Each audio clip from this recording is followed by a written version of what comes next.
to another edition of Confessions of a Black Scientist. Now, if you've been following along, I told you about my high school, my senior year of high school, freshman year of college, and I want to talk to you about sophomore year of college. And the biggest thing about sophomore year of college is I made opportunities for myself. Now, I know sometimes opportunities arise and they just fall into your lap. That's great. That's amazing. You take those opportunities and you run with them. Some people don't, but if there's an open door, you walk through it most of the time. So there's times where you have to open the door for yourself. And this is the time where I had to open doors for myself, because this is how I became a black scientist. So it was about beginning of sophomore year, and I decided, you know what? I really want to do, not research, but I really wanted to make drugs to help cure HIV/AIDS. I had big dreams, just dreaming big, and there's nothing wrong with that, but I was dreaming huge because I wanted to go into the pharmaceutical sciences, and I was like, you know what, the best way to do that, let's do organic chemistry, right? I can make drugs that way. So I go to my organic chemistry professor, which he was a great guy, still is a great guy. And I asked him, I was like, hey, I heard that you do, research and drug discovery. I really want to be a part of that. And he looked at me, he was like, nah, I can't take you on. I'm just like, well, why not? And he was like, well, you haven't finished organic chemistry, and I guess since I haven't finished organic chemistry, I wouldn't be able to do the work that needed to be done in the lab. So, door shut.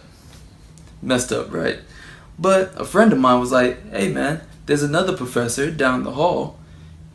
He does drug discovery stuff, and he tests them in biological assays. And I was like, okay, let me give it a shot. But this time I said I was going to come prepared.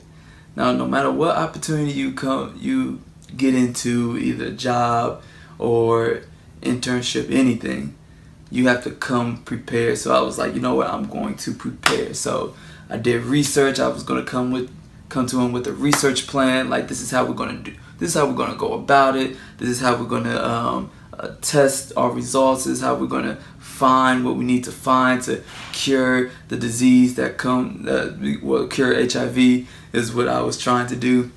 And so I set up a meeting with him, and I told him about my grand plan to cure HIV/AIDS, right?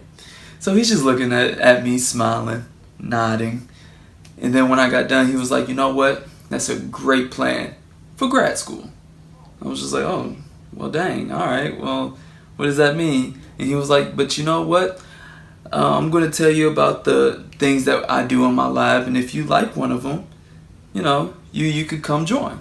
I was like, oh, cool. So he gave me some papers to read. Now, at the time, I didn't know how to read scientific papers, and from what I could comprehend at the time, it was interesting. So I went back to him and I was like, hey, I would like to join. And he was like, that's good. And you know what? Anything that you don't know, I'll teach you. Anything we both don't know, we'll learn together. And you know what? That changed my life. For him just to say that, you know what? I'm going to teach you everything that you need to know to do research. He taught me to do research practices, all types of techniques. He taught me how to read research articles, write scientifically. Like, he basically took me under his wing, and those are the kind of people in science that we need. And it was the opportunity of a lifetime for me, because it skyrocketed me into going into research, grad school, and to want to pursue my PhD. And he basically made me into a scientist, and I couldn't have been more appreciative of him. So all that just to say that sometimes you have to open the door for yourself, because nobody's going to open up the door for you.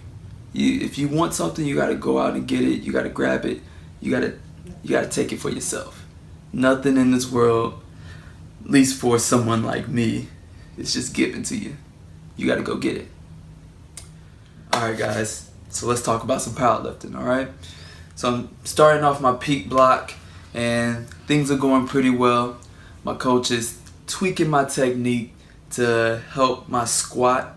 I failed at a 555 squat. He looked at it, he was like, okay, you are weak up top in your in your shoulders and your back, and your core isn't being tight, and you just lost it all. So it was very unfortunate. So he was like, don't worry about it, I'm gonna get you right. So he helped me with my squat. So basically I had to put my hands closer together to get that tightness in my back, and then when I'm up and I'm about to squat, I have to take a deep breath and roll my elbows down, and to get that tightness up here that I need. And it has drastically changed my squat. So I squatted 455 for a couple today, and they look great. And I did them beltless, which I never do, especially past 400. So I'm feeling great. Things are looking great. I'll have the training videos after this. Alright guys, thank you for tuning in. I'm really appreciative if you've followed along this far in the journey. Still got a lot more to go. You guys should follow me on Instagram, Facebook, at Scientists Who Lift.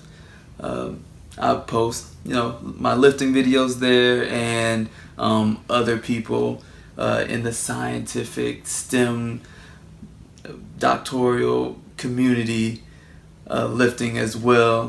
We're trying to build this community and keep it growing. Also, you should visit my website. I got some cool merch out there. Visit it, go support. I'll see you guys next time. Peace. Hey guys, if you like these videos, make sure you like, you share it, you subscribe it, tell your friends, tell your girlfriend, tell your mama, tell your baby's mama. You know what, just tell everybody, alright? Gang gang.